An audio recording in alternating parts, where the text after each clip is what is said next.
Hello everyone, দিশার YouTube চ্যানেলে সবাইকে স্বাগত। আমি পরিমল। এই ভিডিওতে আমরা আলোচনা করব হিমালয় পর্বত শ্রেণী।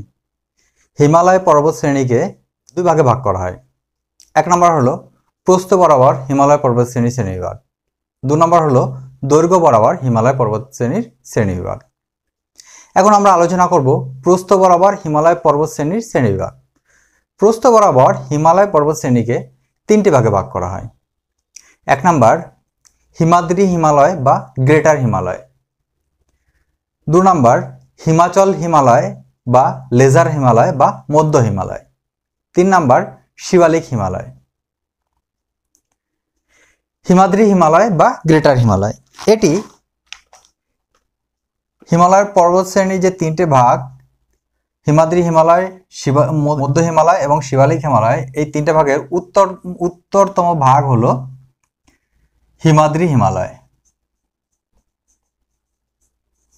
হিমাদ্রি হিমালয় এই হিমাদ্রি হিমালয়ের পশ্চিমে জম্মু কাশ্মীর থেকে পূর্বে অরুণাচল প্রদেশের নামচা বারবা পর্যন্ত বিস্তৃত।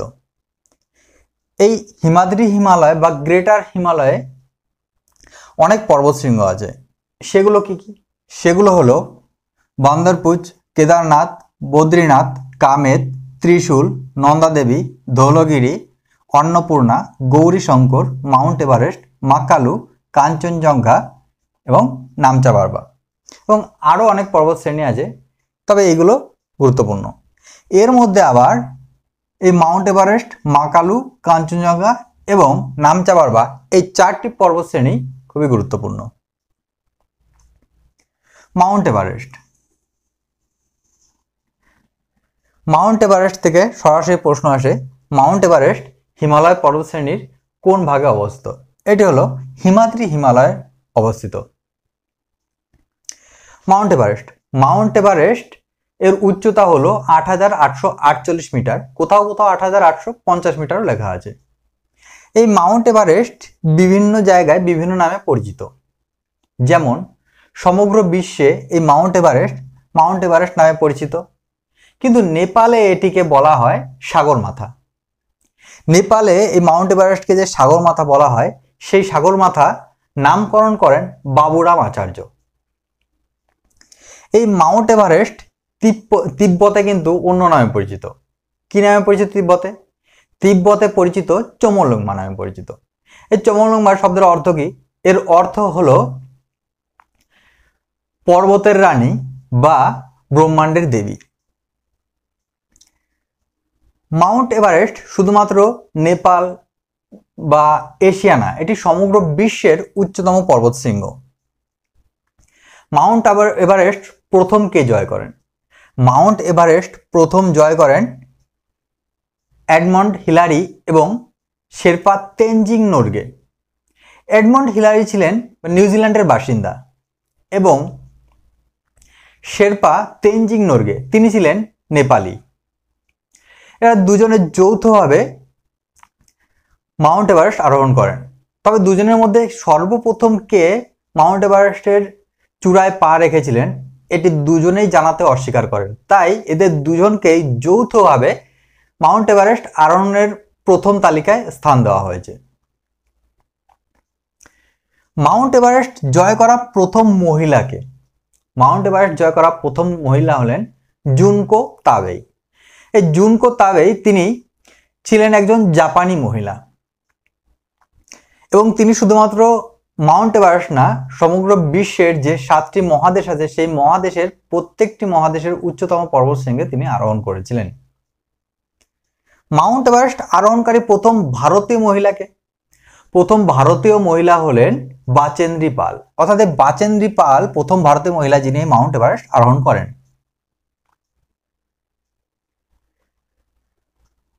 কাঞ্চনজঙ্ঘা। কাঞ্চনজঙ্ঘা সিকিমে অবস্থিত। এটি হলো ভারতের দ্বিতীয় উচ্চতম এবং পৃথিবীর তৃতীয় উচ্চতম পর্বতশৃঙ্গ। কাঞ্চনজঙ্ঘা যদি ভারতের দ্বিতীয় উচ্চতম পর্বতশৃঙ্গ হয়, তাহলে ভারতের উচ্চতম পর্বতশৃঙ্গ কি? ভারতের উচ্চতম পর্বতশৃঙ্গ হলো এই কারাকোরাম পর্বত শ্রেণীর K2 বা গডউইন আস্টিন। এটি হলো ভারতের উচ্চতম পর্বতশৃঙ্গ। কিন্তু এই K2 বা গডউইন আস্টিন পিওকে অর্থাৎ পাকিস্তান অকুপাইড কাশ্মীরে অবস্থিত, তাই এটি ভারতের দখলে নেই। বর্তমানে এটি এই পাকিস্তানের দখলে। তাই যদি বলা হয় সম্পূর্ণভাবে ভারতে অবস্থিত উচ্চতম পর্বতশৃঙ্গ কি, তখন উত্তর হবে এই কাঞ্চনজঙ্ঘা। এবং এই কাঞ্চনজঙ্ঘা হলো পৃথিবীর তৃতীয় উচ্চতম পর্বতশৃঙ্গ। কিন্তু যদি বলা হয় যে হিমালয় পর্বতশ্রেণীর দ্বিতীয় উচ্চতম পর্বতশৃঙ্গ কি, হিমালয় পর্বতশ্রেণীর দ্বিতীয় উচ্চতম পর্বতশৃঙ্গ কিন্তু কাঞ্চনজঙ্ঘা। এবং পৃথিবীর দ্বিতীয় উচ্চতম পর্বতশৃঙ্গ K2। হিমালয়ের উচ্চতম পর্বতশৃঙ্গ মাউন্ট এভারেস্ট এবং দ্বিতীয় উচ্চতম পর্বতশৃঙ্গ কাঞ্চনজঙ্ঘা। এবং কাঞ্চনজঙ্ঘার উচ্চতা ৮৫৮৬ মিটার।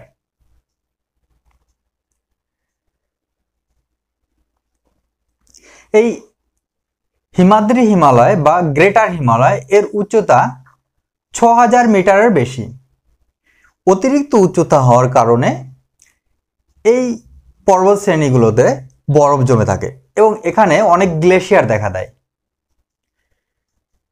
কয়েকটি উল্লেখযোগ্য গ্লেশিয়ার হলো Yamunotri glacier, Gangotri glacier, Chorabari glacier, Satopanth glacier, Milam glacier, Gosaidham glacier, Zemu glacier. এবং এই গ্লেশিয়ারগুলো থেকে নদীর উৎপত্তি হয়েছে।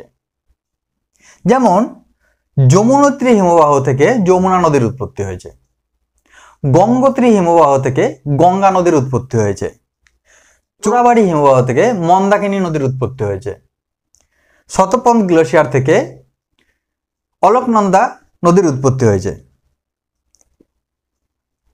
মিলাম গ্লেশিয়ার থেকে কালী নদীর উৎপত্তি হয়েছে, গোসাইধাম গ্লেশিয়ার থেকে কোশি নদীর উৎপত্তি হয়েছে এবং জেমু হিমবাহ থেকে তিস্তা নদীর উৎপত্তি হয়েছে। এরপর হিমাচল হিমালয়। হিমাদ্রি হিমালয়ের দক্ষিণে এবং শিবালিক হিমালয়ের উত্তরে অবস্থিত এই হিমাচল হিমালয়। এই হিমাচল হিমালয়ের গড় উচ্চতা ৪০০০ থেকে ৪৫০০ মিটার। এর উচ্চতা কম হওয়ার জন্য এখানে ট্যুরিজম ব্যাপকভাবে বিস্তার লাভ করেছে এবং এখানে অনেক বনস্পতিও পাওয়া যায়। এই হিমাদ্রি হিমালয় বা হিমাচল হিমালয় থেকে যেসব নদী উৎপত্তি হয়েছে, গঙ্গা, যমুনা, অলকনন্দা, ভাগীরথী, তিস্তা ইত্যাদি নদী, এই নদীগুলো দক্ষিণ দিকে প্রবাহিত হয়ে যখন হিমাচল হিমালয়কে অতিক্রম করে বা মধ্য হিমালয়কে যখন অতিক্রম করে, তখন এই মধ্য হিমালয়কে বিভিন্ন জায়গায় কেটে দক্ষিণ দিকে প্রবাহিত হয়। এর ফলে মধ্য হিমালয় বা হিমাচল হিমালয় টুকরো টুকরো বা খণ্ড খণ্ড হিমালয়ে পরিণত হয়েছে। এই খণ্ডগুলোর নাম কি কি? এগুলো হলো পীরপঞ্জাল, ধৌলাধর, মুসৌরি, নাগটিক্কা, মহাভারত।